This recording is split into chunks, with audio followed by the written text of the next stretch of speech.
All I wanted to do is share out of a little bit of my background as what I was observing here. That's all. I'm sorry? Really? This is very harsh to me. So, I'm sorry. It's I hear a lot through my bones, and so when I speak louder, it's very jarring. So my apologies if I'm not loud enough. Is this okay? Yes. Yeah. Good. Thank you. Lynn mentioned that I deal with numbers. My background's in math, physics, computer science. Those are the areas that I've been in since the 60s. And whenever I hear numbers, I'm not a numerologist. There's lots of different parts of mathematics. The area that I find I get enjoyment out of, like you get enjoyment out of other areas, is in the theory of number systems, theory of things, how things have their chronology, how things have their genealogy, how things have their start, precedence, what comes before something else, and keep looking backwards to the roots of things. And so just a term, that's all it is just a term called a basis set, B-A-S-I-S-S-E-T. You can look it up in Wikipedia, one of my favorite places, and read more than you want to read about it. I'm not going to say much about it. When I was looking at the flow of what you were saying, Annie, what I was noting was that in mathematics, when you deal with the notion of infinity, to me the best way to describe infinity is, and very badly, it is a place where there are only conundrums. Another word you can look up, conundrum. It is something that is both true and not true at the same time.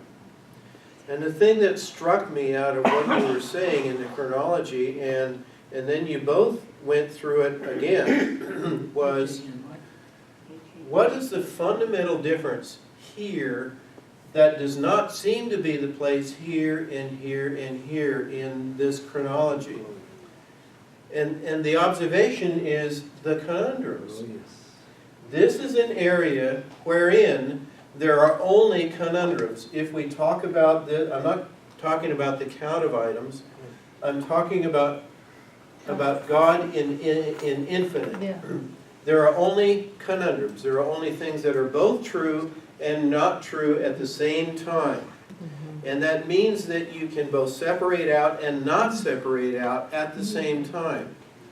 If that's the environment that you're in, as if any of us knew, which we don't, but if that's the environment that you're in, one of the things that you would do would be to create a separation away from the conundrums, so that in some space there are not conundrums.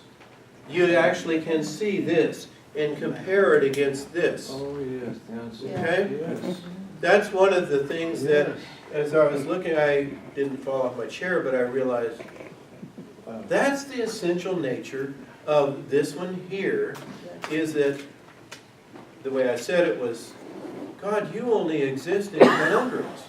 The only thing you know are conundrums, things that are both true and not true equally well at the same time. That's exactly what a conundrum is. Balance, yes. And so when you separate out and you create the very first non-conundrum, something that is either true or not true, it's either 6 or 5, it's either male or female, it's, to use Steele and Under, it's light and dark. You know, I go back to, I can hardly get out of the first few chapters of Genesis and say light and dark. There's such a rich amount of stuff that comes to the table when you go from infinity to 1 micro nano inch less than infinity. That's a joke. 1 little bit less than infinity. There's a huge amount of stuff that comes to the table. What comes to the table? The whole notion of comparison. Is this more or less? Is it actually almost everything is an inequality. It's either more or less. Okay? It is very rarely equal. In the world that we live in, it is very rarely equal. It's unequal. It's an imbalance.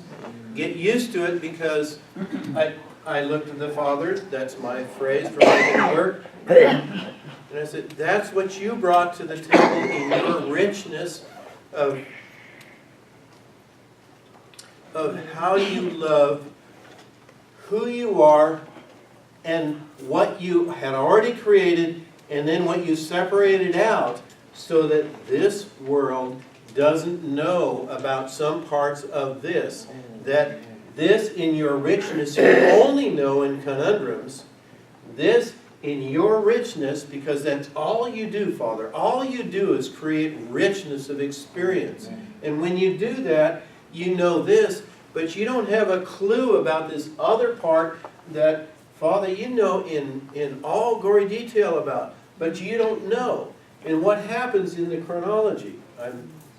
What happens in the chronology is you create something that allows a comparison. It allows a comparison of this to this. It separates this from this, so that in the richness of the separation, you can see the next piece. I'm sorry, I'm baiting you a little bit, but you can see the next piece. You can play in this bathtub down here and see all the, all the kick and have fun and the richness and all of that that's there. Or differently, you can play up here and see all the richness and the, you can play in that to the cows come home and really enjoy it up to. And I looked at the Father and said, is that what you, yeah, that's what I intended. That's one of the reasons why we created this separation of, so that you don't experience the conundrums that, and that's the setup. As you migrate from here to here to here, as you go from here to here, we are increasingly recognizing, that's why I love these teachings of various, these really good, because the more that you stir the pot of, you're learning more and more, and you share more of what you're learning more and more, and it gets mixed with somebody else, and the richness of the pot comes to a flavor that you would not have guessed otherwise. That's just lovely. Why? Because, Father, that's what you intended for us to do. That's a wonderful place to be in. And as you go to here, and then we deprecate, okay? We reduce the value of, we deprecate this because we see the enhanced value of this. That doesn't make it bad. No. Doesn't make it inferior. No. It allows this to be the richness. It turns out, and we then discover one of the conundrums that, Father, you know so well, but we get to discover, and that's where I was headed with this. This is one of three different things that, that's the movie that was flowing through as you were speaking, Annie, in this. I see. Then what's the point for me, at least, at this point in time? What's the point of? We get to see the richness of all of this and the blessing, Father, that you provide in the richness, and we get to see exactly the same thing down here in the richness, and at least the way I am, this gets to have a richness in the context that I bet you a lunch. If I went back, that was a good lunch. If I go back to the Father and say, is this what you intended for me to, in all of the context of all of this? Yes, in fact, that's what you learn out of this. And what happens in the chronology as you go from here to here, that's us, separated night and day. Oh, geez, that's really nice. And then it gets its context. And then what happens as we learn more? What do we learn? When we learn, there are things that you take on, and that's where I'm transitioning to Lynn, what you were talking. There are things that as we learn, we take on, right? New knowledge. I didn't know this. Oh, now I know it. And then you grind it in, or you ruminate it in, or you use any of other phrases to make it more yours. Yes. Yours, not mine, yours. As I ruminate it in, it becomes mine and different than yours. That's the richness of the exciting thing that goes on here. And you see this, and then it gets its context. What is the context? I would probably badly, but I bet lunch that Mark would be, and I'm projecting a bit, but sorry. What happens here is we get to see the context of all the separation and then putting it together in its conundrum so that we, to the degree that we can, we get to see the loveliness of His world now that it's been separated out, and we can see the gem of, and run it through light, and we can see all the colors, and it never stops, and we can see that, and then it all blends together, and then we can see the symphony of the conundrum. That's the cycle back, and that's the thing that I just, when you were speaking, Annie, I just thought, isn't that just like our Father to do that? Yes. To do this as a way, I'd say, as a plan with malice aforethought. Yes. I would think that that's what He was doing with malice aforethought. Okay? That's what He was doing with this. You know? That's just a kick and a half thing. I think that's where He's laughing his head. Oh, yes. Not really. Sure. You Yeah. know? Play Okay. with it. So that's what I was. There's three things. That was the longest of, and I've got maybe just one other one. So that was one. I mentioned the numbers. As Lynn knows, kind of, and I come out of this thing called basis sets. Whenever I see the number 7, I smile. Whenever I see the number 5, or 3, or 2, 1, 0, 11, I smile, so to speak, if I do smile. When I see 12, I smile maybe, but a little less. Now, why is that? Because basis sets are the thing from which all number systems are created. Okay, it's just like the syntax of a language. You know, our English language, actually any of the languages that we use are so utterly weak in what they communicate. I mean, can you think of the word D-O-G? What does your brain have to go? That's a tributary. I shouldn't go down there. Thank you. Just to think of the word dog, D-O-G. What our brain, which is not built this way, you didn't build it. We're so much better to think in terms of pictures. Yes. Our brains work wonders with pictures. The utter myopia that we have of a letter system, Cyrillic, English, Spanish, the richness of the Hebrew language, blah, blah, blah, which, 22, okay, I'm ignorant, so I'll stop there. And what do? We glue them together forcibly. We glue them together in order to create a string of characters that may have multiple strings that we call syllables. And somehow we're supposed to pick that up, transform it into what? What do we, when I say dog, what comes to mind? Picture of a dog. Well, a picture of a dog, okay? We have to go through all this effort when I think if we went actually before all that linguistics and stuff and rules of engagement and all of that were put in place, we could just communicate with pictures and we'd be much better off. I suspect that some prior incarnation of civilization was much better off back in those communicative days. That's a guess. So now, when I see 12, and that's where I will go, and then I'm done with that. I'm done, actually.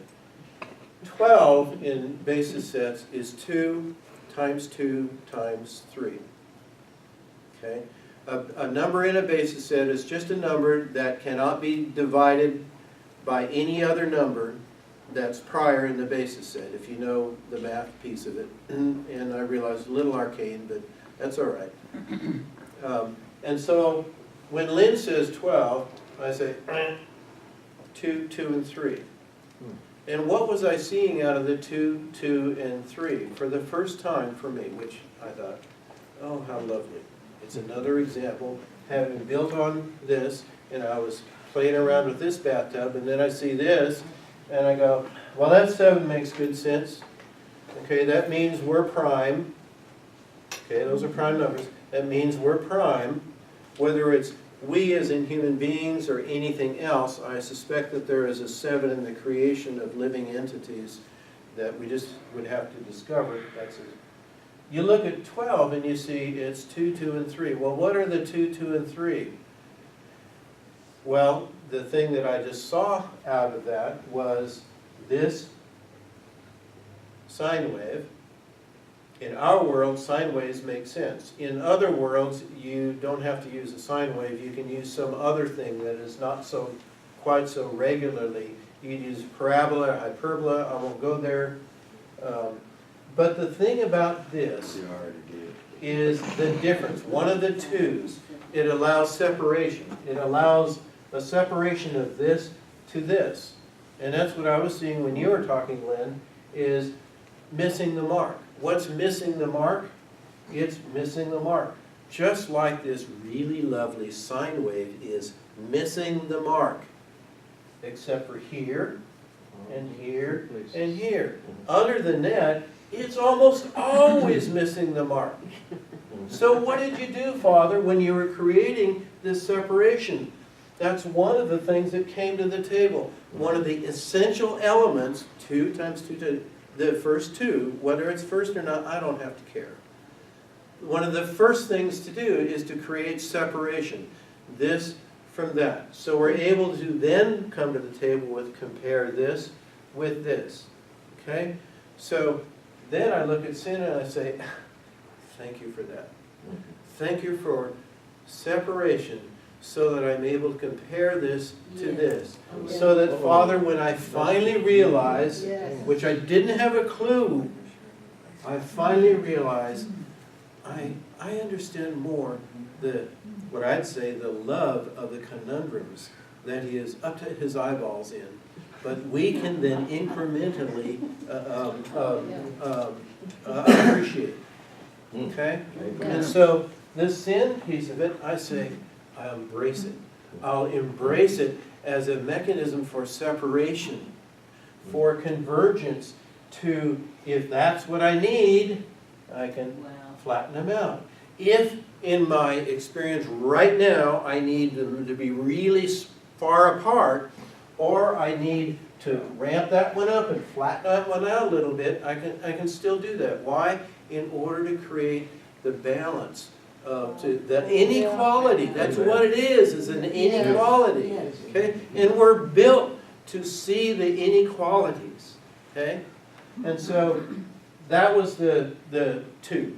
Okay? That is to see the separation. And there's just, I'm talking to myself right now, there's some gems in there, Wade, that you really need to play around with in your little bathtub of numbers and stuff to see where this goes. But I think there's an essence. The light and dark is just a contrast. The other 2, where do I get the 2 and the 4, 3. Yes. 2 and 2 and 3. 2 and 2 and 3 is actually what it was. I said 4 is my mistake. Sorry. 2, 2 and 3. So the 2 is this. The other 2 is this. It is yet an entirely different, again, comparison. But the first one is the ability for comparisons. It wouldn't even be there. Now that you have the ability to compare, what's one of the first things to compare this to this? I'm going to build this entity, and I'm going to put this piece and then let them have at it. Let them do this and all together. And let them experience that kind of thing. That's the second 2, is to put those 2 together. And where am I going to do this? You know, that's just kind of the conversation I have with myself. Father, where am I going to do this? Oh, that's where you're going to do it. You're going to do this in 3 space. You're going to do this in 3 dimensions. Oh, okay. That works for me. I can see where 12 can work. I can see where you Yeah. did this, Yeah. and then you codified it. You glued it together in terms of a living entity like this with a 2 comparison.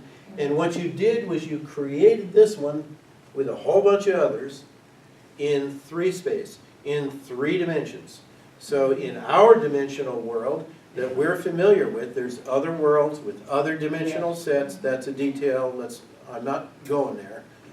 But it's 3 dimensions. It's got length, it's got width, it's got height. And because we went from infinite to finite, okay? When we went from infinite to finite, the notion of time, the notion of sequence, and that's another part of the math that I'm up to my eyeballs in. What does time give you? It allows you to put A before B or B before A. Whichever one, doesn't matter, but as soon as you get to finite space, that means you have the notion of sequence. A before B, B before A. You have the notion of putting a metronome to it that we call time or seconds. Doesn't matter what metronome it is, it just matters that it's a sequence. Okay? So, that's all I wanted to share. From this to the separation, to this separation, to really working at these things, to wondering why the heck are we doing this? Why do we go through all this? Oh, Father, this is the conundrum that you live in, that now that you separate it out for our experience. Why? Because you love the heck out of us. You're going to put us in a finite space, so that you have this thing called sequence, so that you have this thing called, you got to step this puppy through, and as you do that, you have these inequalities, but you can see how they flow together and what love is like. We can learn to be comfortable with the conundrums that you know so much about, but that we are learning to live in. So therefore I say, it's not a matter of taking on in learning. It's a matter of letting go. It's a matter of, it's not that we don't know, it is a matter of we're coming to a realization of what we have known. We keep saying that. And if we have known it, we know it. Okay, can't, both sides doesn't quite work. So we're coming to a realization, and where does that go in its limit?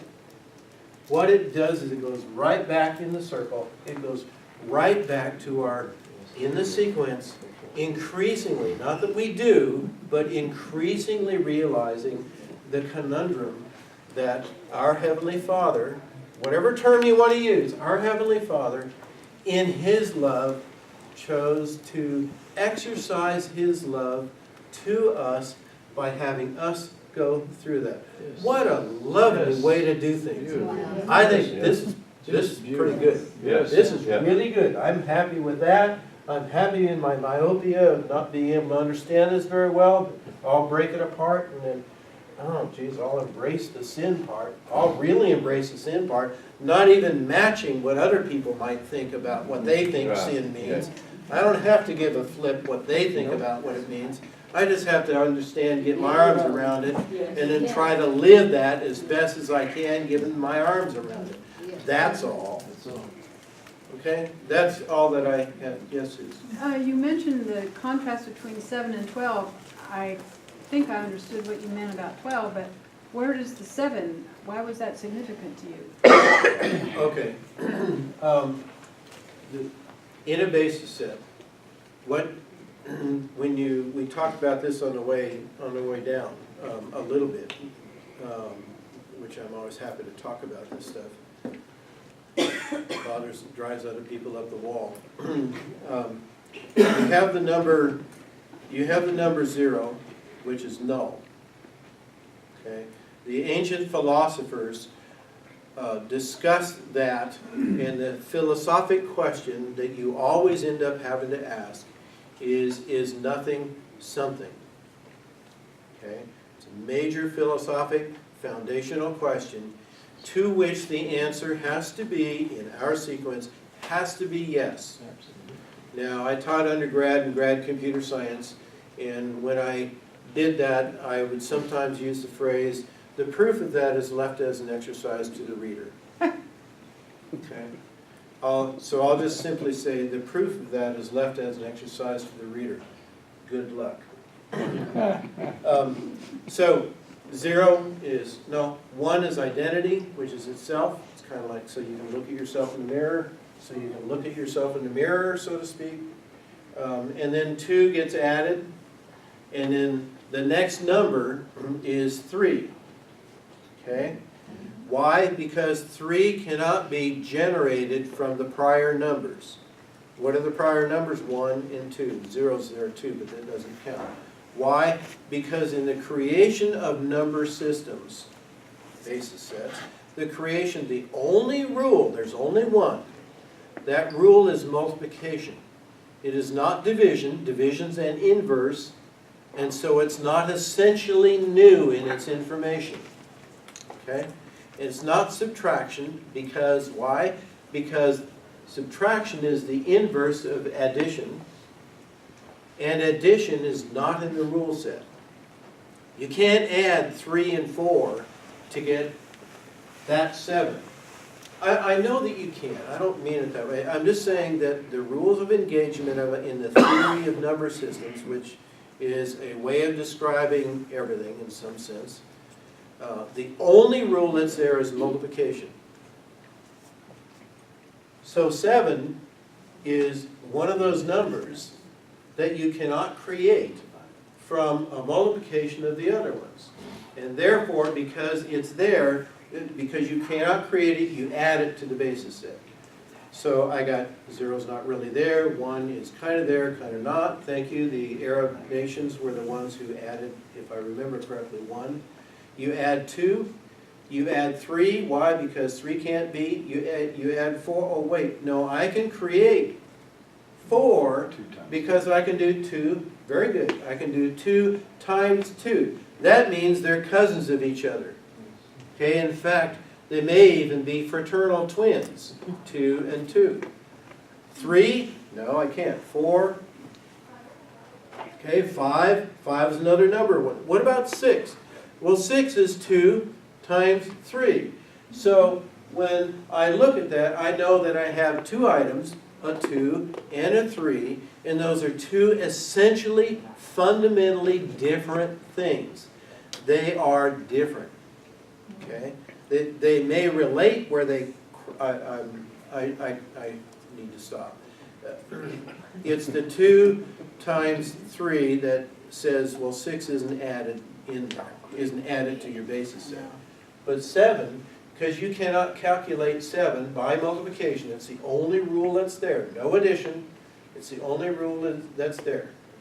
And that's what's wrong with a lot of the junk, what you like to call junk describers, numerologies, people who say, well, you know, because you add this and this number together in the Bible and you come up with, you know, that number, then this means that. And my husband, he's forever saying, that's a bunch of junk numbers. They don't even know what they're talking about. And it's because they don't know these math rules. And that's why 7, in my mind, from the little I understand, is such a powerfully unique number, because it's, you can't create it. It's just there. Now, thank you. I need to qualify quickly and be careful, because yes, I do literally use that. Or I may say, yeah, I'll just mentally puke. That does not mean that does not mean that there isn't a very valuable relationship there. Okay? There is. But what is not there when you add those numbers together or use 12, there is not an essential, fundamental, new thing that could not possibly have been there, because the relationship potential is not even there. It's just like if you have, in most living things, if you have all males or all females, you ain't gonna have any offspring, okay? That's how that set of offspring was built. So, all I'm saying is that in the basis set, there is something that is fundamentally essential, and the one thing that comes to the table, if I add, like we were talking literally on the way down, 5. If you add 5, then I can take 2 times 5. I can say that there's a relationship between 2 and 5. And what do I get? I get a 10. You cannot create 10 without having 5 in the number set. There are no even numbers in the number set without having the number 2. That's one of the essential reasons why 2 has to be there. The other thing that 2 gives you is comparison. What does 3 give you? It gives you 9. It gives you 2 times 3, which is 6. It gives you 3 times 3, which are kissing cousins of each other. It gives you relationship. Okay? You can then say, oh, there's an essential relationship between this thing and that thing, between this and this, that was not there before. So it's worth exploring, not that it's not, it's worth exploring to see what, Father, what was that relationship about that you decided to have an essential piece of this that would not have been there otherwise if you had not had a 3 in 3 space and not had a 2 in 2 space, you know, the flat piece of paper. Okay? Good. My apologies for the 2 and 3 and piece. All I really wanted to see was this, and I just thought, oh, You. our Father is so full of love for us that He causes us to come back into the circle of things so that we get to see just a microtad, just a tad little bit of what world He is in, that it's in its limits, is only conundrums. Only conundrums. Yes. When you were sharing the A and the B's, Yes. I come up with the equals the C. Because when you go through the A and B's, it helps you to define the C, doesn't it? Like, when I Yes, say yes, it C, does. You get Yes. to see it. Yes. When, like, Yeah. maybe said a little differently Just than use what what you're you're saying. pointing at, but that's good. When you take A times B, like 2 times 3, the times means that there's a relationship. That means that if it's 2 times 2, that means there's an essential relationship that you and I have, different than the essential relationship that you and I have, or that you and I have, that does not exist with, there may be a clone, there may be very similar, Good. but they are different. That relationship is different. And that's the richness of, that's why I like to play in this stuff, because you can, for me at least. All right, so thank you, that's all I wanted to say. When he said conundrum, he reminded me of something I forgot to share earlier.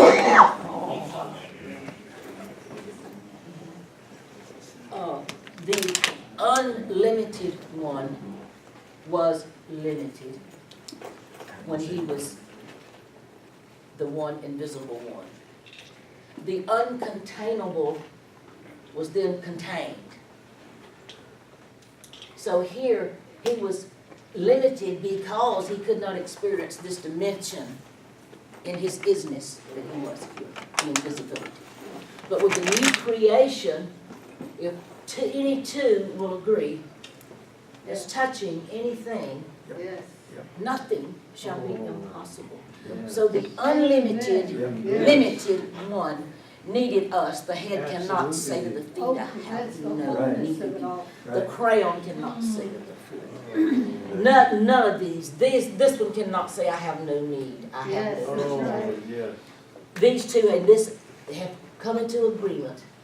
And now the unlimited, uncontained, became limited and contained through choice Yes. to bring forth a new creation unlimited, uncontained, Yes. impossibility. In hope. No, Amen. all things are possible. All Yes. things are not possible here. All things are not even possible here before he created man. Yeah.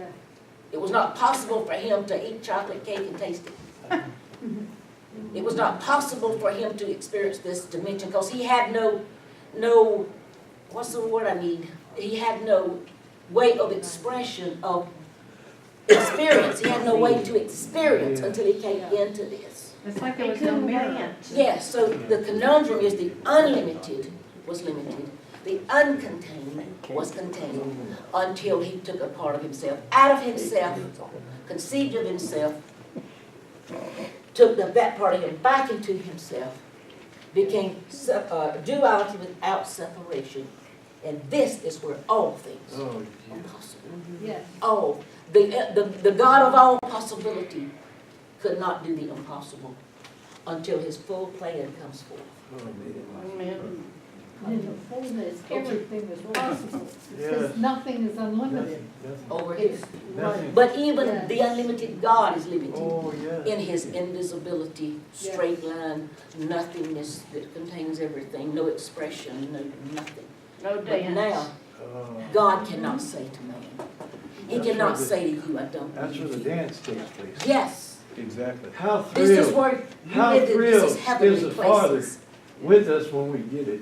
Oh, yeah. Oh, God. How thrilled, if anybody has children, Oh, how Lord. thrilled are you when one day, you know, that baby didn't learn to walk by walking, he learns to walk by falling down. But how thrilled are you the day he just Yep. doesn't fall down anymore? Come on, come to daddy, come to mama, and you're just, woo, the least little thing. Yes. Yeah. How thrilled he is that we're seeing these things. That man has God tied up to God becoming unlimited. Yes. He cannot say to you, Oh, I have no need. He needs you Yes. to become Yes. unlimited, uncontained. Yes. that's the unveiling. That's what's happening. This is who we are. Yes. The counterpart, Yes. the other half, the partner with God.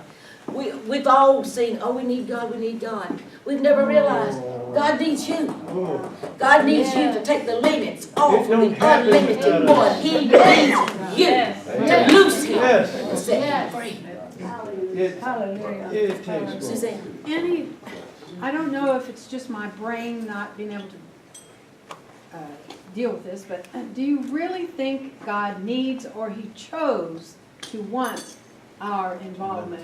it's To all say- he chose back here. Way But back. to say that he needs something, to me philosophically implies that he is lacking something. He is. He's lacking you to make him visible. But that's not a lack on his No. side. It's a design choice that he, He chose. yes. And He so- chose to become limited. The letter bet in the Hebrew language is the second letter. It means a house. It means a container. Right. Yes. So the uncontained chose to be contained until we progress and loose him to be uncontained. He's in here, but as long as my ego, my humanity is in charge, I'm trying to lead my dance, and he's following. So he chooses, he gave me the power of choice, he will let me lead. But it's not because of any lack or insufficiency or incapacity on his part. It was his choice which makes it imperial, not out of a less than position, correct? Yeah, not less than, out of choice. Because he wanted a partner. Right, So he chose to Well- descend. yes. Like I said, I just am trying to sort it out in my head because I can't accept, at least today, that God lacks in anything because he is sovereign, blah, blah, blah. And so what I am more comfortable saying is God chose, as you He said. chose Yes. And this is his plan, out of his choice. yes. And it's not because he is missing something in his own design. He chose this design on purpose. Right. He chose to be limited. Right. So Okay. that in the end, he would have us. Well, he gets Am I more. saying it right, brothers? Help me. You Some explain of what that? I think what I'm gonna share, I have. Well, explain that. Let me just give you one verse, Susan. I'm in Genesis 2, and 21, it says, and the Lord God caused a deep sleep to fall upon Adam. That's the King James. It's Right. incorrect to the Hebrew. Actually, it's the Lord God, and the Lord God, this is the Lord God. This is the Lord God. JHVH. The God Moses met on the mountain is EHIH. Most people think that God met JHVH on the mountain. He didn't. Right. And so I told the Hebrew professor one time, it doesn't say that in Exodus 3. I said, look at it. He's a Hebrew professor. He said, by God, it does. His phone got this silence. I said, you there? You follow? And so this passage here is the embryo as it's growing, because this needs the embryo. Needs the embryo. So, and the word here actually, it says, in the Lord God, Naphiel. It didn't have anything to do, caused a deep sleep. Naphiel, it says, and God divided himself. The Hebrew word Naphiel means to divide. It's like in Isaiah 14. It says, when it talks about Lucifer, the light bringer. Right. That's Jesus. Right. Same story. So Jesus is Lucifer. Most people don't have a clue that that's what it says. It tells you the same thing in Revelation 21. Jesus was Lucifer, the bringer of light. Divided. So what happens is God fell. And it's not a literal fall. God divided itself. Had to divide itself so it could experience itself. That's when the infinite becomes finite. It doesn't mean that the infinite is no longer infinite. Exactly. It means that there is also now a finite. Yes. And what that means is that the finite has certain properties associated with it that the infinite also has as well. There are also certain properties that the infinite does not, that the finite does not have, but that the infinite has. That's what the finite does not know about and cannot possibly know about. Both of those things happen, come to the table at the same time. That's why there's only conundrums in this. That's exactly right. There's only conundrums in there. Both That's ends. why it's a new creation. So I'm trying to sort out a conundrum that won't work. Well, it ends up staying as a conundrum. We have to Exactly, that's what it is. That it won't work. Same thing. man theology. In order to think out of the box, we think like there's no box. But we really struggle with that because of two things.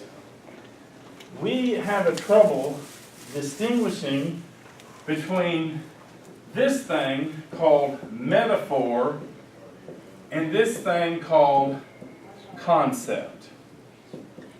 And he read a book years ago called The Kairos Point by Alan Smithson, which attempted to look at words like sovereignty or choice. Did God need man?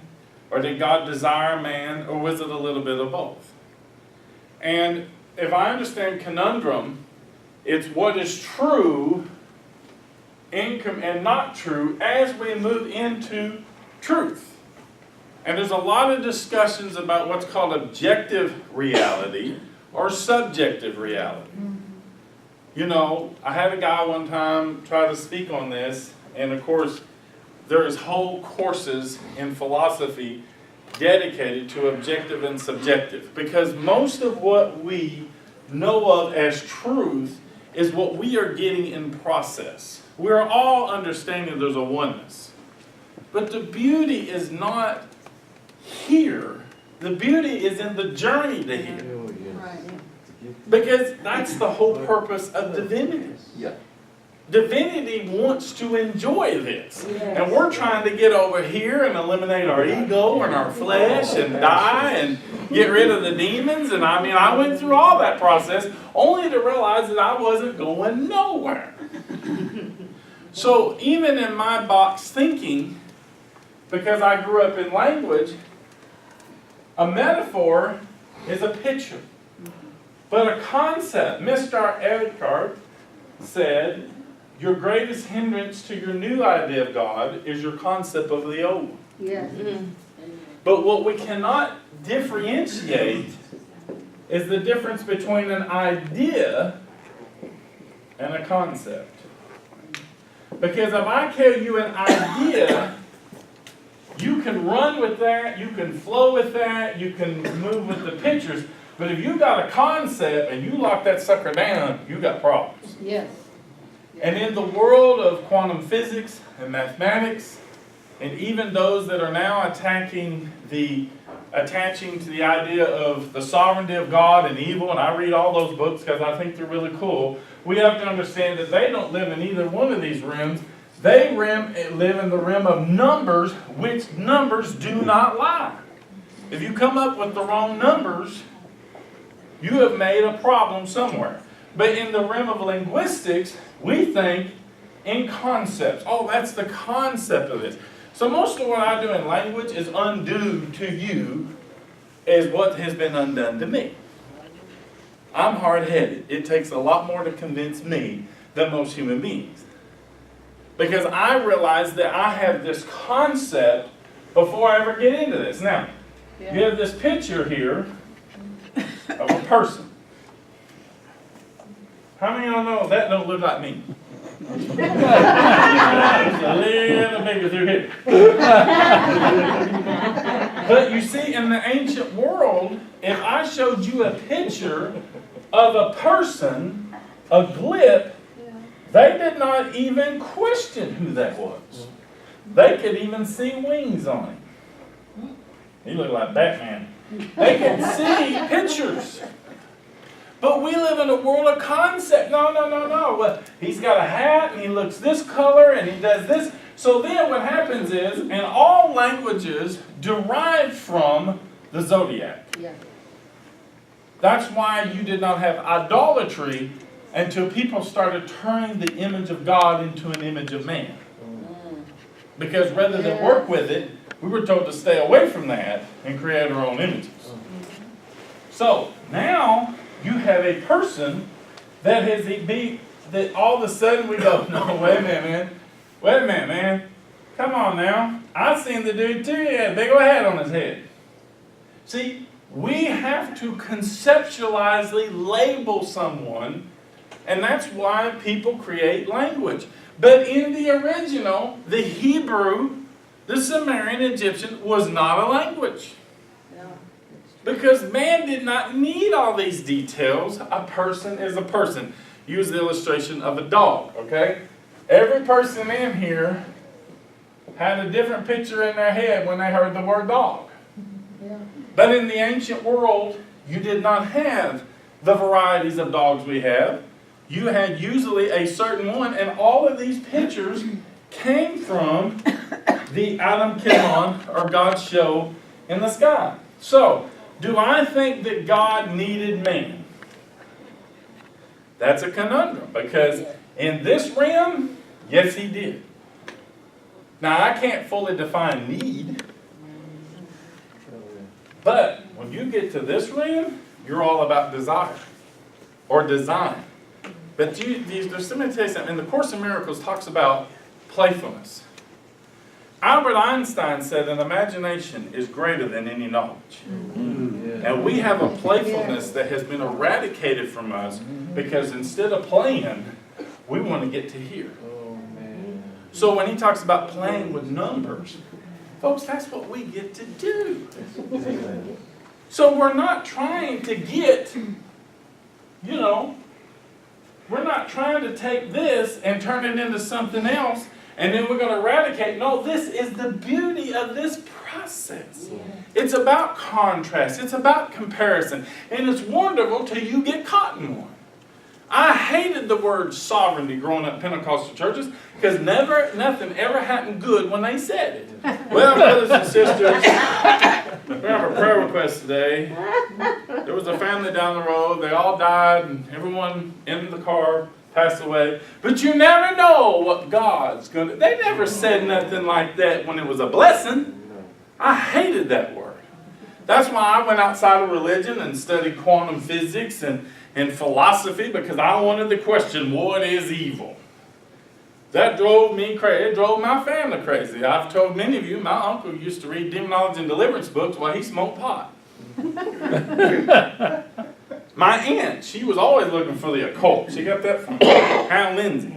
So there is no, to me, and it's just me, the big issue right here is this baby right here, time. Because we still want to separate in concept what is only a metaphor. And time does not exist unless it does. I remember years ago I had a pastor, and he always used to say, I guess he was a conundrum, he said, you know, God doesn't do that unless he does. And one day, I wanted to cuss. I wanted to cuss so bad I could taste it. But I grew up in religion, you ain't supposed to say those words. And he goes, God don't cuss unless he does. I said, okay. All right. Let her rip. Yeah, you know. Let her rip. I have a few words to say to you. He said, well, God doesn't need that. Because there is this expression of freedom, and that's the conundrum. Freedom.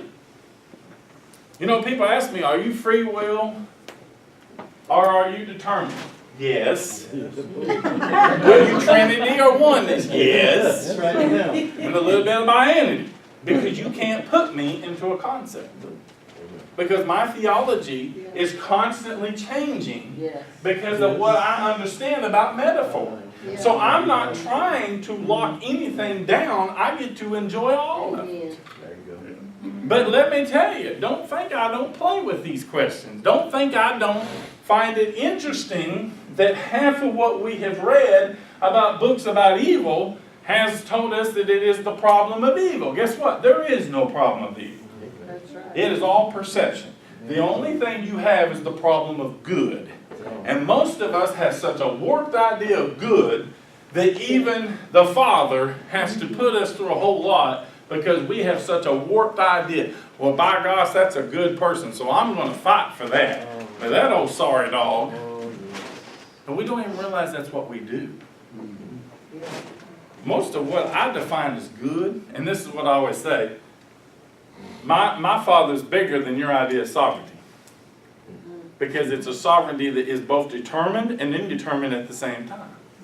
You know, it's a thing called open theism. And me and Mike Clegg study that, and we get in trouble because everybody's sovereign today. Well, God has determined everything. He's planned everything. Well, let me tell you, I understand a God that doesn't know what cupcakes taste like.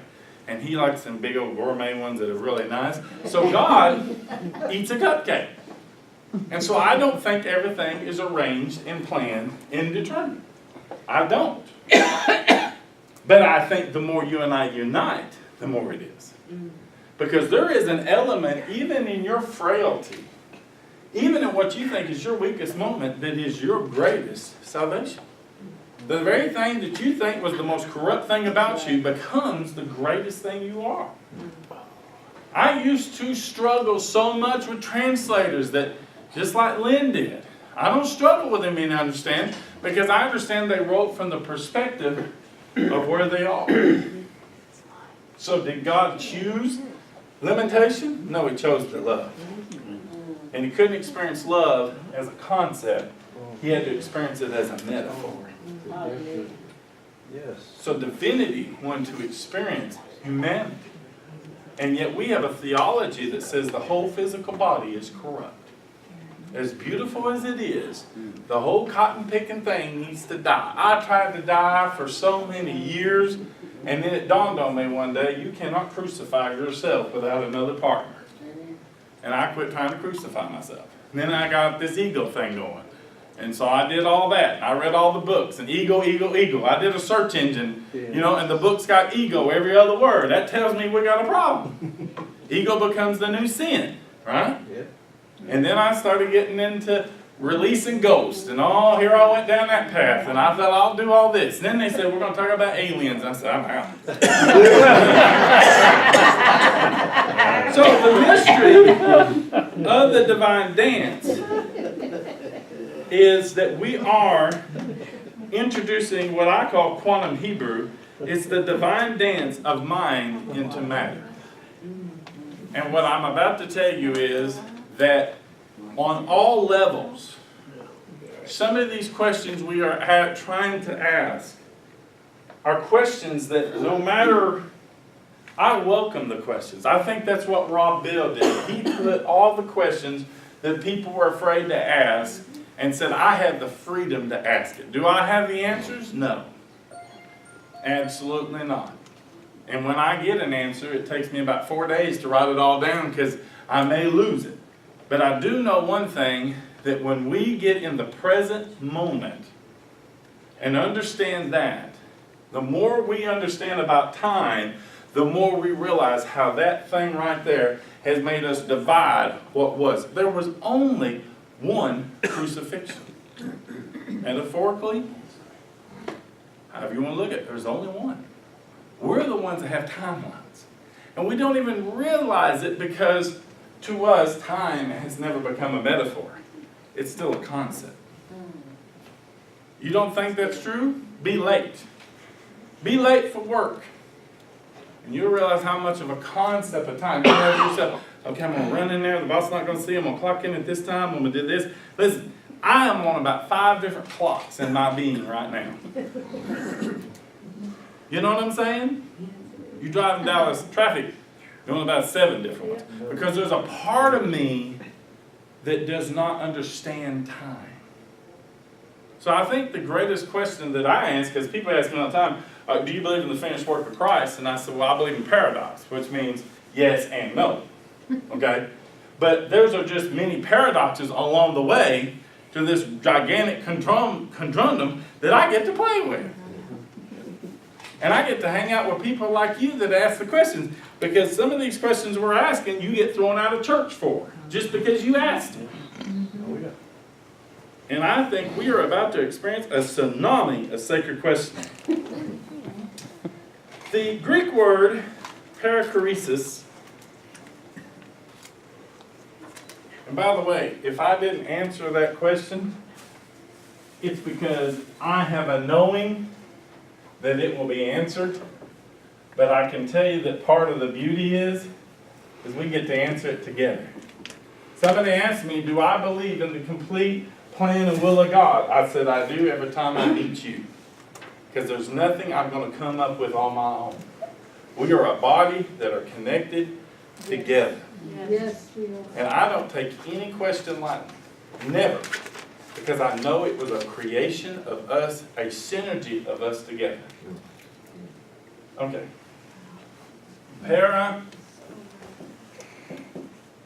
Perichoresis. Oh, I tell you, my hillbilly English. Perichoresis. This word is the word peri, and it is translated by most scholars as the word around. And this word means to dance.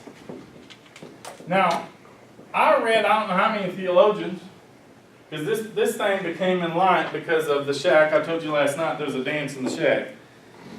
I didn't even know about this word until Mike Clegg pointed it out to me. And just to reiterate what you read last night, the Greek term perichoresis, you had to have to teach me actually how to say it, is the word that means to dance around, often is used in Trinitarian explanations. Now, you want to talk about a conundrum? Yes. Try this one on for size. Trinity. It is because of this word right here that I began to dig in the original languages of the Bible. Up until that, I was a charismatic brat. Because an argument over this really put stress on my marriage. In 1986, I was minding my own business, begging God. You ever notice that? God, don't interrupt me. I'm trying to do this right here. I'm begging God, and He said, who is the Holy Spirit? And I said, He's the third person. I gave God my Pentecostal dart. He didn't know it. He didn't know any of that. And I said, He's the third person of the Godhead. God said, how do you know? I was single at the time, 1986. I was on a big prayer and fasting, which means I didn't eat a bunch of pizza because I wanted God to give me revival. I thought it was a good exchange, right? That's what the old timers did it. So, that was in 1986, and he asked me a question. How do you know? He didn't ask me what I believed. He asked me, how do you know? And there was a direct download that went into me. From that day forward, there was a guy named Robin Beach that was in our church, and he was a young minister. I was a young minister. He started reading the book, The Spirit of Christ, by Andrew Womack. I said, who is the Christ? Never heard that term. I remember reading my Bible one day, that verse, Christ in me, the hope of glory, and I kept looking at this picture of Jesus. And I said, is that you? And I was just so confused. So, several years went by, and I would recognize something, deja vu. I said, wait a minute, I've heard that before. Never heard it in these ears, heard it here. That was 1986. Okay? I was still in the dating scene at that time. And in 1990, my charismatic aunt, she's the charismatic who's who in the charismatic zoo. She is. Went and found the book by Benny Hinn, Good Morning Holy Spirit. And so she got it for me for my birthday. And so I got it in a t-shirt and said, wow, that was really cool. Didn't really understand anything he said, except for another guy that was charismatic, talking about the power of the Holy Spirit, because after all, he had miracles and signs and wonders nobody else did, right? And I remember in the early years, they talking about he had an Orthodox background. So some years went by, and I read the book, and my wife come along, and she got quote-unquote saved. And I immediately knew I was in trouble because she was more of a rebel than I was. You know, I fit in. I did what I was supposed to. I really was an inner rebel, but I never told nobody. I did the opposite. So during that time, I remember waking one night, and she said, Holy Spirit, reveal to me the Father. And I said, wait a minute, you got to pray to the Father in the name of Jesus. I read my Hagen book. So you got to pray to the Father in the name of Jesus. And you got to do all these things. This is prayer. We got to go down to point 1, point 2, point 3. And I heard inside of myself, thank God for that inner voice. Leave her alone. Yes. And I thought, okay, so she's just got to grow up. See, I'm so much ego, you know what I'm saying? Okay, she just don't know.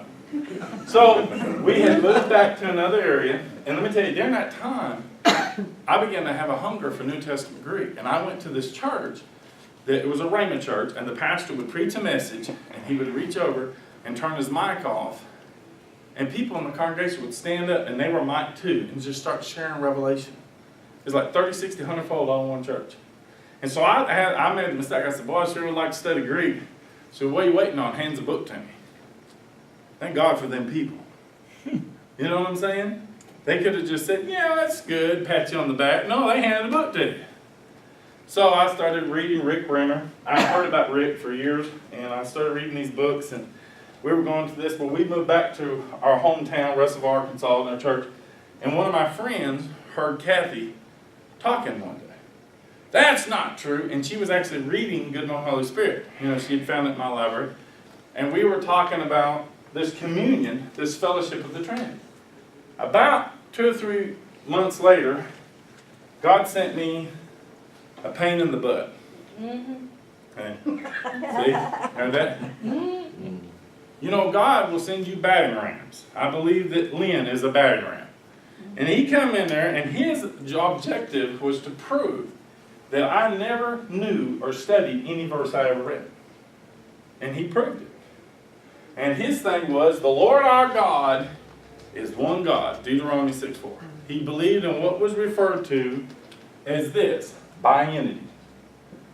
Now, at that time, I did not know theology, but I remember driving home one night, and my wife was under persecution. This guy was raking me over the coals. We actually worked for him. He was an ex-Word of Faith guy, so he comes from the same background. And I walked in, I had a W. Vines and a Strong's, and I said, God, I don't know the truth, but I want you to show me, and this is all I got to work with. And I started reading, and I started studying, and I started reading. I called people. I annoyed the crap out of ministers.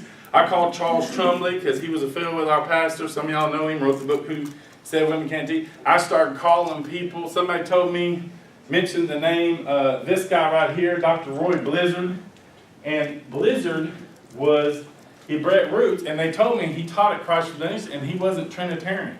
So I hunted him down. I just went to the public library and the college library, and every time I saw index that said Trinity, I photocopied it. And I began to read, and I began to study, and I began to search, and then the next thing you know, it dawns on me. I am loving the fire out of this. I am playing.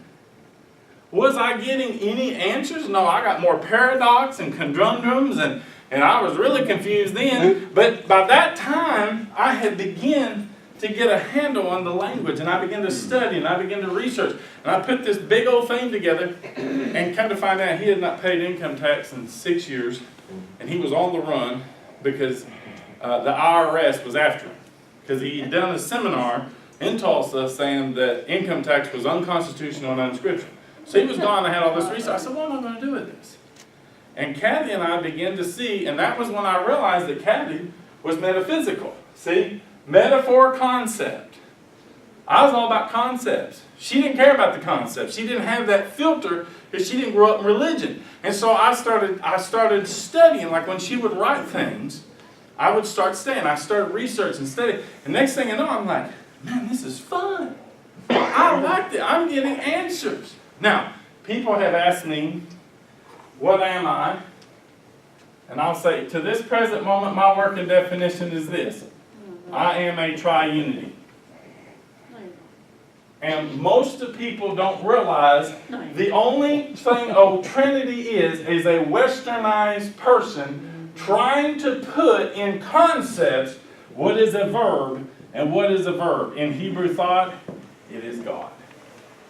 I tried to make God into a noun, put him into a box, and here was the problem. The more I started studying this, the more I started getting into classical Greek, because that's where your definitions are. Your definitions, the Trinity, was created in the Greek church fathers in the 2nd century. Did you know that? It was created in the 2nd century. But the Nicene Creed, including Augustine and all these other Steens, took the Hebraic out, took the Greek out, and translated it in this language right here called Latin. Now all of a sudden we got a problem because Karl Barth said there were 3 modes of being, but yet one, and they translated into Latin, and they began to kill anything that didn't agree with their creed. That's right. So the original Trinity. Now I had to take years to do this because I didn't even have any kind of resources. So years go by, and I said, you know what, I'm going to take on the subject of women. Who said women can't teach? And I began to realize that half of what we translate as masculine and feminine is mistranslated anyway. So I started going to theological libraries, and I'm having a heyday. And then I got to thinking, man, if I don't know who God is, you know, Jesus said, you worship what you know not. How are you going to worship in spirit and truth if you don't know who God is? So I said, well, I don't know who God is, I don't know who I am. And I studied church history, and I found out that most people in those days knew they were one with God, so they always tried to make the Trinity divided. But in our day, they try to divide us. Oh, your spirit, and your soul, and you're this. I remember sitting in meetings with Kenneth Copeland, and I would come up and ask questions of my teachers, and they'd say, put it on the shelf. Put it on the shelf. Well, my shelf fell down and broke.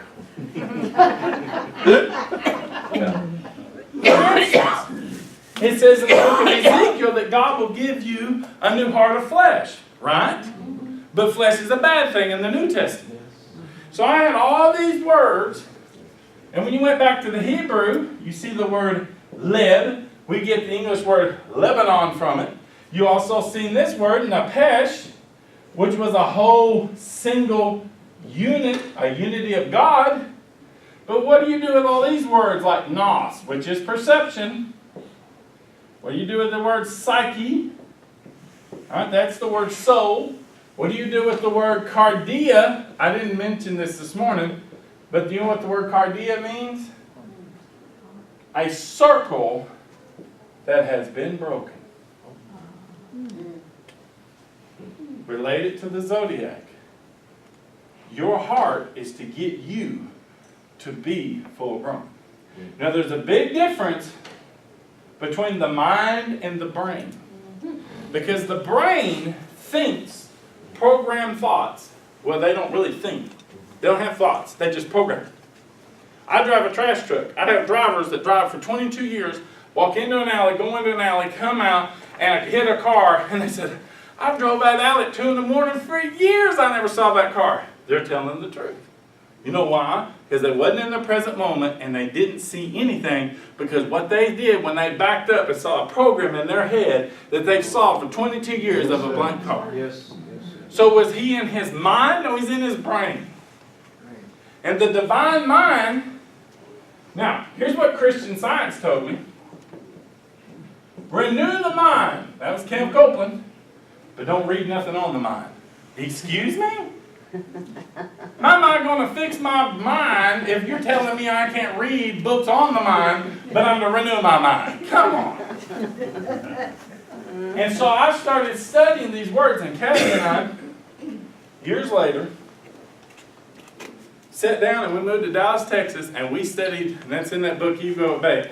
We studied every Greek and Hebrew word. We studied metaphysics. Half your metaphysical people say it's the soul. You're a soul. Half the metaphysical people say you're a spirit.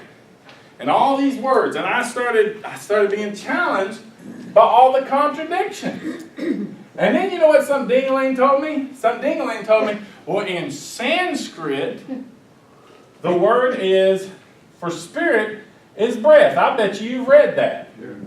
That is a load of crap. Yes, my wife? You can't renew something you never had in the first place. You You can't renew How do you like that? There you go, Kathy. Love you too.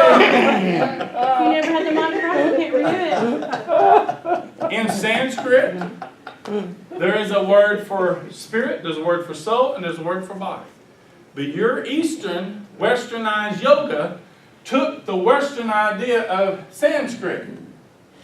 I'm going to tell you how powerful. I knew a guy who was studying yoga. Now, what I was doing running around with this and charismatic, these guys would just show up and I would connect with them. They were conundrums, okay, that I'd play with. He goes to the Dalai Lama.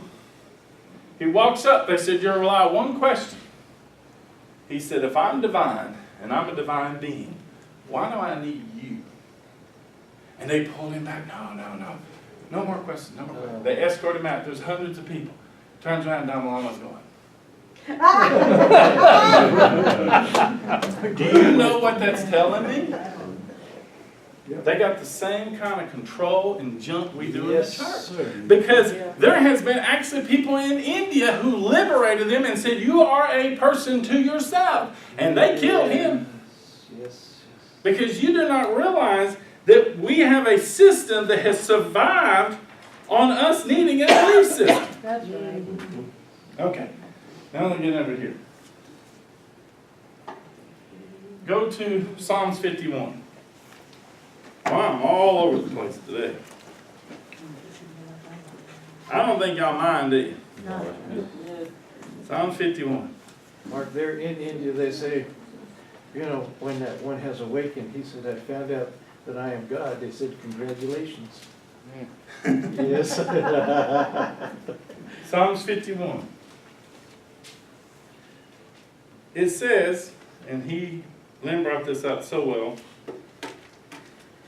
It says, verse 5, behold, New American Standard, I was brought forth in iniquity. I looked that Hebrew word up, and one of the words for it is revolve. Revolve. It is kindred to words that means to return to thyself. Now, go with me to 2 Thessalonians. I bet you've heard this for years and thought, well, that's talking about this. No. Everybody puts a time stamp on this. 2 Thessalonians 2. By the way, my good friend Craig Lyons, who is teaching me a lot of Hebrew roots, read this book in Christ for the Nations several years ago called Understanding the Difficult Words of Jesus, and he enrolled in seminary. And he was telling them, he said, how can I go to an all-Greek school and learn about a Hebrew Jesus? And he realized they were lying to him. They ticked him off, and he's still studying to this day, over 35 years later. Yeah. I want to introduce this for a second. It says here, go ahead and go down to verse 3. And let no one, I used to be scared of this text. Let no one in any way deceive you, for not until the apostasy comes first, the man of lawlessness or iniquity is revealed, the son of destruction. Then it comes down and says, for the mystery of lawlessness. Okay? Iniquity in Hebrew means to twist. It is actually the idea we have of to wicker. It means to twist. To take something and pervert it by twisting it, like you were mentioning earlier. You take the original story and you twist it. But the word mystery in the Greek is the word mysterion. And mysterion comes from, it's easier if I do it over here. Y'all got to help me, because I'll spit words out and not explain them. And you're like, what's he talking about? Mysterion comes from a root word, muo, which means to shut the mouth. This was back in the ancient world that when they become initiated into the ancient wisdom, they were told to keep a secret and lock on what they were discovering. So this word mysterion of lawlessness. Now, you know what that word is in Greek? Anomia, which is without nomos. What is nomos? God's law. So if I translate this, I am saying, and I'll explain that in a minute, that the mysterion is that which has come by initiation to keep the secrets of that which comes from the hidden codes in God's law. And we have been shapen in iniquity because we have perverted this into something that was a cosmic law into a natural law. Now go to Psalm 19.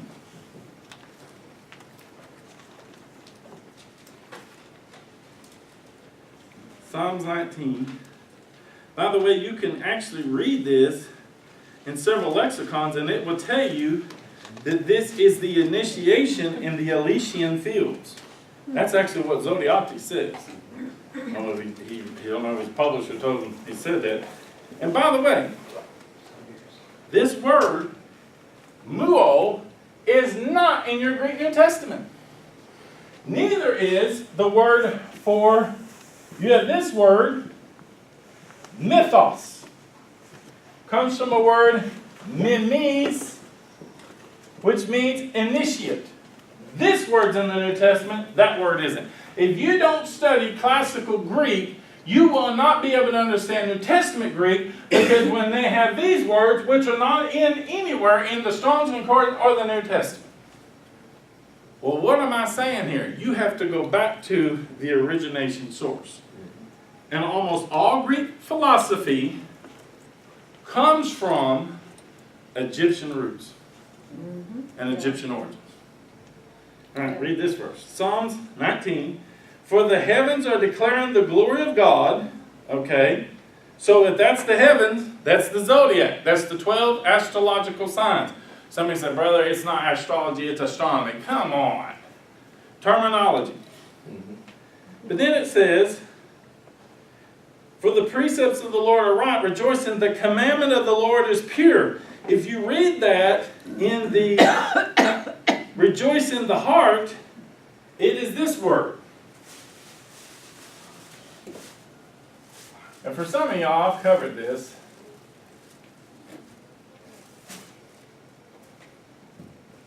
This word right here, mem samak. Mem is water. This is the Hebrew word for joy. Well, I don't know about you, but in all my bringing up, the law I heard about growing up in church was not something that brought me joy.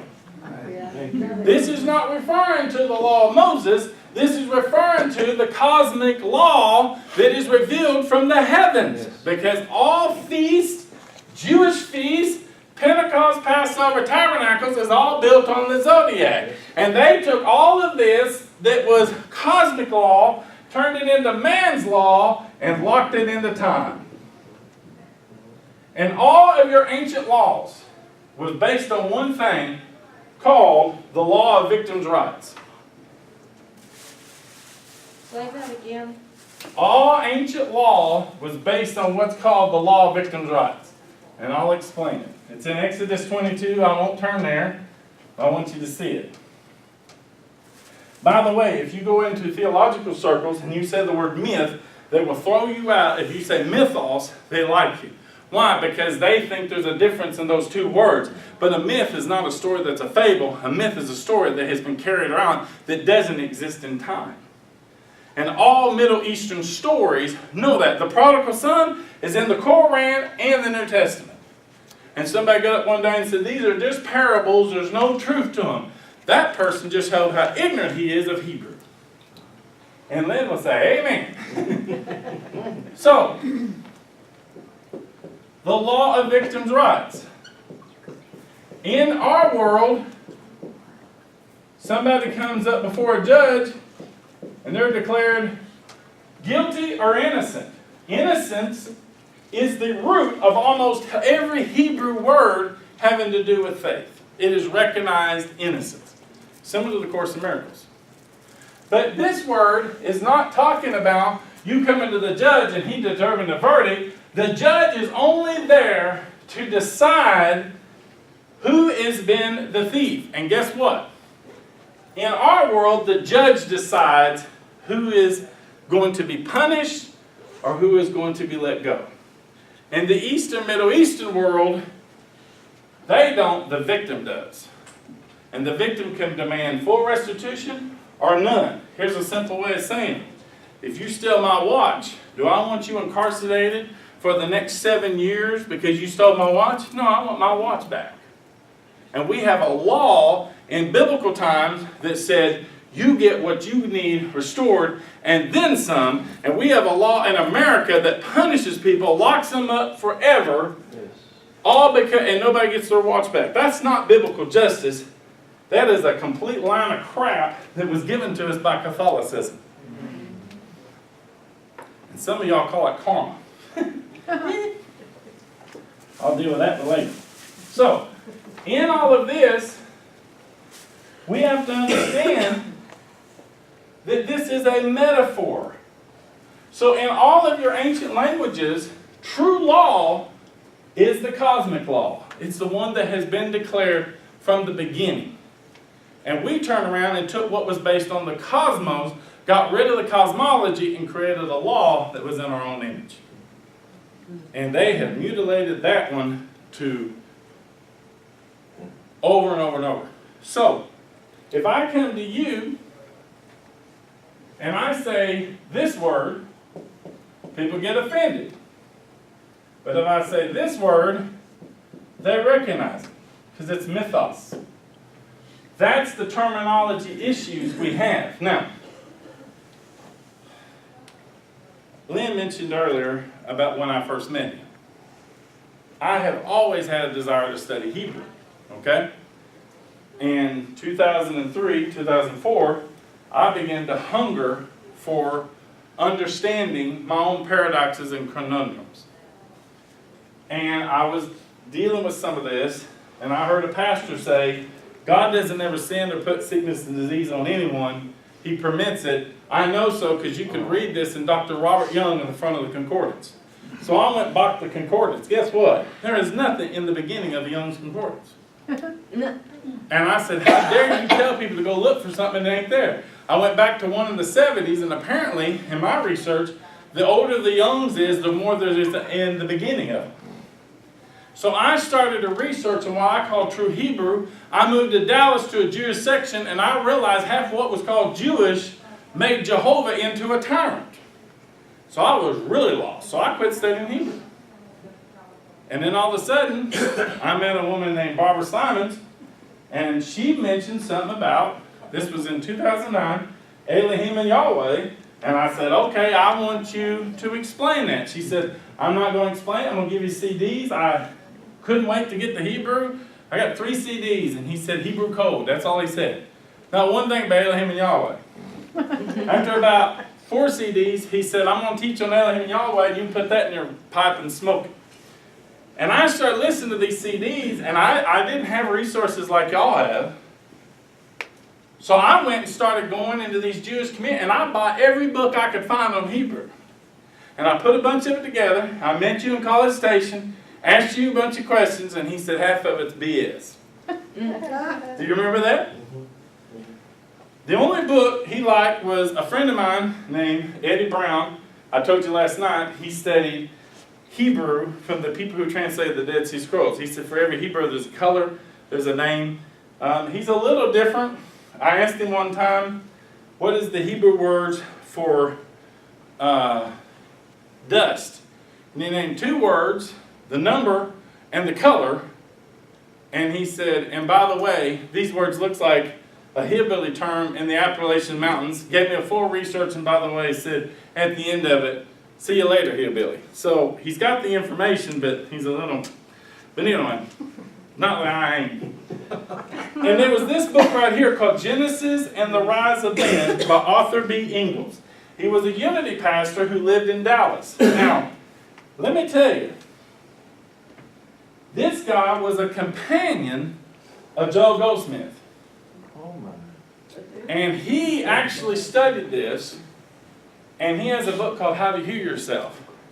And he began to translate, not that it can be done, the first 3 chapters of the book of Genesis. Well, when he did it, he put a lot of Mosher's stuff, and this book is, by the way, called Genesis and the Rise of Man. Let me just give you this word. And he always capitalized it, but it in the Hebrew, Bereshit, and let me give you his definition. He says, in the beginning, which is mind or within spiritual consciousness. But when you translate it, it says, within the spiritual consciousness, God conceives the universe. That's his translation. When I started researching this guy, he actually had a church. He's passed on now. But all of his Greek and Hebrew come from a guy named Dr. E. Erwin Mosher, who wrote a book called Freeing the Whole Self. He was a chaplain of World War II, a Baptist minister, oh my gosh, another Baptist, just flown to the wind, who studied Aramaic at the American University in Lebanon, and he created what was called Unity Village, and he had a church in Dallas, Texas. And they were coming to him, trying to give him to round a translation, and he said, I am here to awaken the people of God. I don't have time for translation. But every Hebrew word he did, he had 3 things that went to it. He gave the Aramaic equivalent, which I'm studying a lot about Aramaic, and he gave these 2 words right here, Egypt and Sanskrit. I knew nothing about any of the stuff we're studying today. All I knew was this guy was a doorway for me. And that's why when Lynn started, I said, wait a minute, I could find this. And it was a passion. You know what I'm talking about, don't you, John? It was a passion. Let me read a few definitions.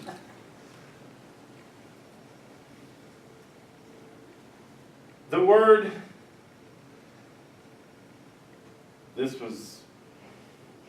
the word moved, he said, was the root word for love. The word waters comes from creative spiritual source. Then he came over here to this word. And what I loved, well, let me give you this.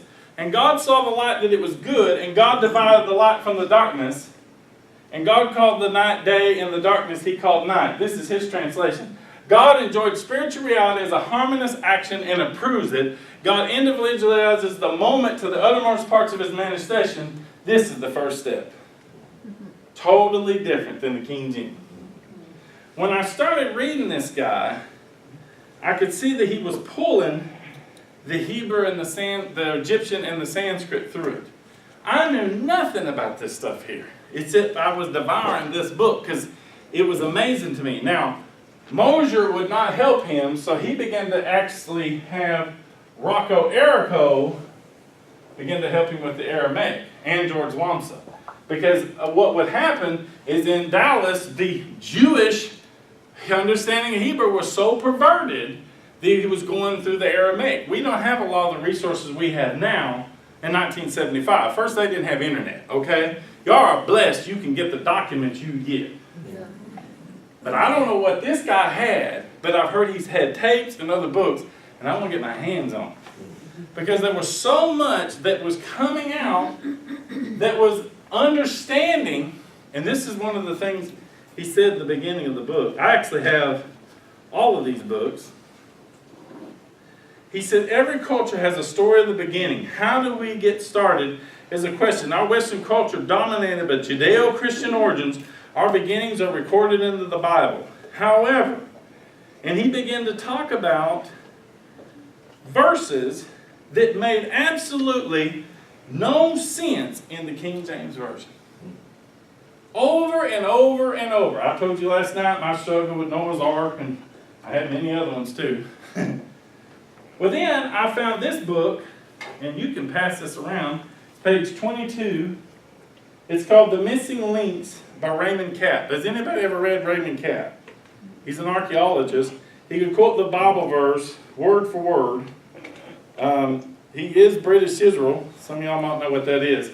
But it is a study of the original glyphs that exist. This starts with the original pictograph. I believe these come from the Zodiac. Then the simplified, archaic Sumerian, Old Babylon, Assyrian. This is page 22. Comes all the way. Maybe we can make a copy of this at your house. And then he returns to this and goes to Egyptian hieroglyphs, Sinaitic script, what it represented, Arabian, Phoenician, early Hebrew, Greek, Roman, late, conventional name, all the way up to the origins of this that still exists in Scotland and England. I realized at that point that half of the scholars in the 18th century were linguistics. Dr. Robert Young was a linguistic. And they are looking at languages through a kaleidoscope of languages. They're looking at their conundrums. They're looking at the paradox through the kaleidoscope. And we run around with our English language, maybe our little Strong's, Greek, and Hebrew, and we're trying to figure out. And you have to understand, for every language there is a depth. You mentioned syntax. Robert Young said that the Hebrew grammar was changed to make God live in time. I bugged the snot out of people for years because I heard all this stuff in Word of Faith, and I wanted to get my hands on the sources of this stuff. Because half of what they were telling me was this little inkling of something greater. Does God's sin permit? Listen, depends on how you see it. I have a friend of mine who doesn't see himself separate from God. And if I asked him, which one are you on this? He said, I came to hear. We have to understand there is an understanding that is being revealed to every single one of us. And linguistics is my thing. That's just where I grew up. But man, what is it like to hear things you have known in your spirit is true for years? Moffat was translated in World War II. The government told him, don't you dare get out of line. But he was a philosopher. He wasn't a theologian. He was a philosopher. Read his books. I have some of his books on grace and love. That's why he translates the Reed Sea, not the Red Sea. He was from Scotland. Dr. Robert Young did not learn one biblical language while he was in school. His dad owned a printing press, and they printed all of the books for Edinburgh University, which is, by the way, the birthplace of metaphysics. Which, it wasn't the birthplace, it was just one of the places that got recognized. But it got really big because in Edinburgh, you have to take 3 years of philosophy before you study any language. In America, we're told to grab your Strong's and believe whatever your Baptist brother tells you to believe. That's right. Now, I know this is technical. Are y'all getting something out of this? So, when Dr. Robert Young was a printing he taught himself multiple languages as he set the printing press. They gave him the Hebrew chairman in St. Andrews, and he got mad at him and went home, and the man that took his chair was James Moffat. In 1922, these men were brought to Union Theological Seminary to create a series of commentaries in the 1920s. From that day on, Edinburgh, Scotland Hebrew, which I have studied most of my life, which is metaphysical, disappeared from the scene, and what you heard was Baptist and Assemblies of God. And that man, that group, made God into a tyrannic monster ain't none of us want nothing to do with. They got rid of this. He wrote his own translation. I have his commentary. And then when it would come to places where it says, and God put this on them, it would remain blank. It would say the translator is absent. Why? Because when they would translate from language to language to language, they would realize the limitations of those languages. And we're running around with a leaner English. And I did not know anything of what Lynn has studied. I wanted to, because when I heard him on CD, I said, oh my gosh, and I studied, I went down and I got Jewish stores in my area that everything in there is Hebrew. I went in there one day, I said, tell me where there's one tree in the Bible. Well, there's two trees. I said, that's baloney. And I found one rabbi who is a non-historical Jesus rabbi who's Messianic. And he said, Mark, there's only one tree in the Hebrew, but the Jews added another tree. But in the New Testament, there's only one tree, the tree of life. And he said, go down to that other place you went to, and they will tell you that if you cite the sources. But see, we live in a community in which this whole thing has been turned outward and turned Jehovah into a monster. And then when you start talking about this word, oh, don't you say that word. Or let's say the other word, Kemetic, which even Gerald Massey said Egypt was a word we come up with. Well, let me ask you something. I mentioned Scotland and that. Wales, where do you think Gerald Massey and them were from when they went and got all this stuff out of Egypt? How about the Farrah Fenton translation? Farrah Fenton knew Sanskrit, Greek, and Hebrew. Why? Because they had to be able to pull through the original roots. I read an E.W. Kenyon book in 1984, and I read this term, an Oriental Hebraics. I said, what is that? They mean they're Chinese? No, that's 18th century Hebrew, and that has been the devotion of my life. I have interlibrary loaned books. If I see a book and it says Egypt and it says Edinburgh, it's good. T&T Clark. But let me tell you why. Because the scholars in our generation have been paid off to say whatever they want to say the Greek and Hebrew is. I finally got through to one of my mentors and I said, tell me something. What would you do if you were me? He said, I would get out of America and not study one Greek word from India. Let's look at Germans. Okay? Here's a little interesting thought. We've got 4 Greek words for love. Agape, phileo, and we hear this word, eros, means sensual love. Doesn't mean sexual love. We're told this word doesn't exist in the Bible. And the German scholars it did, because you can't turn your eros off. Sensual is different than sexual.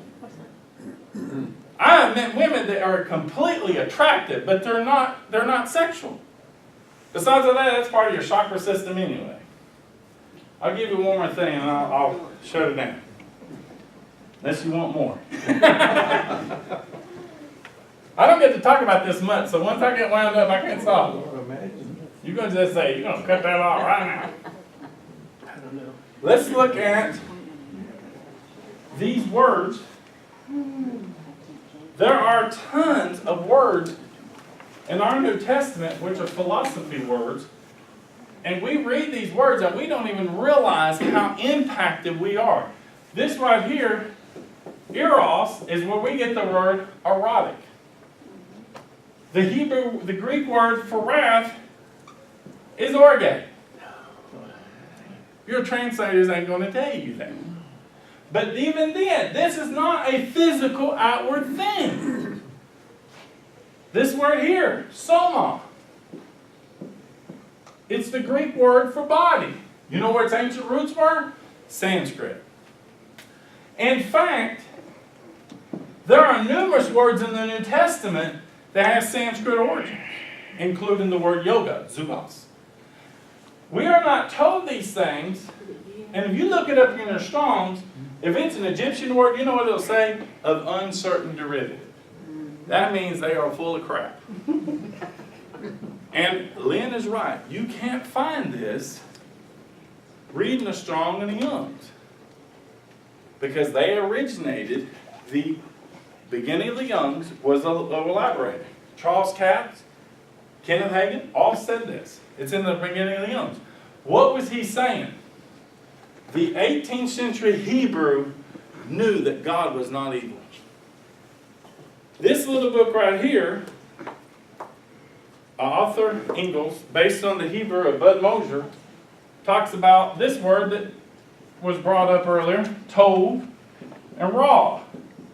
You know that's an Egyptian word for life-giving? In fact, I'll read you his translation of Genesis. Now, I found this about 2 years before I ever met Lynn, and I don't know what to do with it. Everybody I showed it to said, you better stay away from that stuff. Which was a good indication that I need to keep going. Here's the word Adam. Adam is a sacred word used by Egyptian priests, a vital understanding of the spiritual process. The first letter, Aleph, the Aleph, is the hidden power within. Drop this A and the verb becomes damah, damath, demuth, which is absorbing that which is similar. Then he comes over to Genesis 2, and he says the word good and evil, tov, means benefit, cheer, mirth, but Ra is the life-giving God of Egyptian, and it has similar roots in Sanskrit. Do you know what this is going to do? If you keep going, by the way, if you keep going all the way back, that's what I was going to write a while ago. See, when my head goes to do this, it's like so crammed full. When I start releasing, I can't, all this stuff goes 100 miles an hour. But in my studies, because of religion, you have what is here called Koinonia Greek. That's the Greek your New Testament is written in. Then you have Classical Greek. Then you have, before that Greek, you have what is called of the modern Hebrew, which is very tainted in Jewish. When you go beyond that, you have what's called Paleo-Hebrew. Do you know they found a place in New Mexico that had the 10 Commandments written in this? Then when you go higher out of that, you go to Ancient Hebrew. Okay, so what happened is Catholicism removed all of this. So now people are seeing this Egypt and Sanskrit. By the way, a guy wrote a thing based on George Higgins that all India people originated in Israel. They made a connection between Israel, and he had to leave the company. He had to leave the country. You can't get your hands on the paper. So they tried to kill him. So what people are doing now is trying to come around this way through the Aramaic. This is where unity churches always talk about Aramaic. Or Middle Eastern. There's different 8 forms of Aramaic. Had fun with that one. To come all the way back around to here, because they don't know what pure Hebrew is. They come all the way back around to here. And then you have Sumerian. And listen, this is not, watch this, this is not something separate, this is one. But we have separated all of these things, because when you start getting into these things, you start running into glyphs. And they have turned this into a language. And when they turned all of this into a language, now we have English and Latin and Russian. Sanskrit is the root word languages of Russian, Latin, and Greek. And if you know Greek, Koinonia Greek, you know 98% of the Russian language and don't even know it. Well, what is happening here? We are being retrained to think in these ancient languages, and it's been here all along. And I didn't read this in the New Age bookstore. I didn't read this reading some book that I found this in theological seminaries. And I have been convinced for years that what we know of Israel has been mostly told to us by the Catholic Church. You want to know where you really find some good stuff? It ain't in that place over there we call Palestine or Middle Eastern. You want true Hebrew, you go to Egypt or Paris. Both of them have pyramids.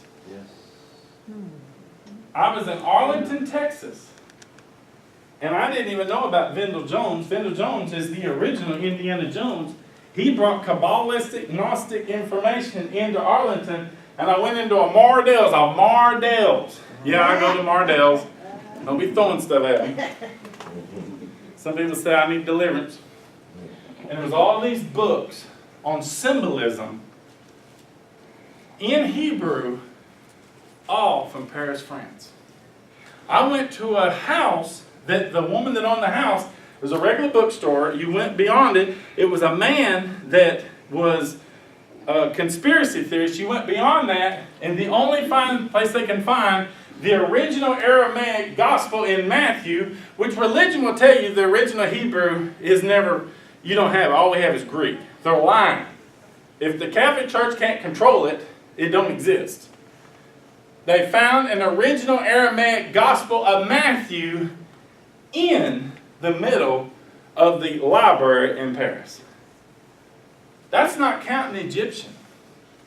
Read the books by Richard Wilkerson. He is building a model in Arizona of the original mythology of the Egyptians. Listen, will never make sense to your human brain. And he is the only guy, I knew when somebody told me to study hieroglyphs, that if it sounded churchanized, somebody said, did you know the original Egyptians sounded like fundamental Baptists? I said, we're in a problem because I'm not a fundamental Baptist. These connections are not something we force. These connections have been hidden in the languages for years. And all of this is not to make you study this. It's to make you realize that that which is on the inside of you that leaps when you hear this is that you're tapping into a oneness that you are. Amen. Whether it be through mathematics or time or color. My wife taps into these truths and I don't even tell her about all this stuff. She don't really care about some of it. But she can sit down and be quiet in a stillness and nail it like that. Because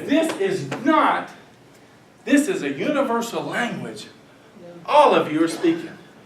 You just have different terminology for it. And I have never met a human being in my life, because I do ride airplanes. I don't ride airplanes, but I don't care if they say they're full of demons or not. I'll be riding them. I've never met a human being that has not given me an answer. I was sitting in the middle of a deal one time. I said, is it spirit or is it soul? And God spoke to me and said, you do not know the person in this room with your answer is here, but you couldn't handle the package I was giving it to you.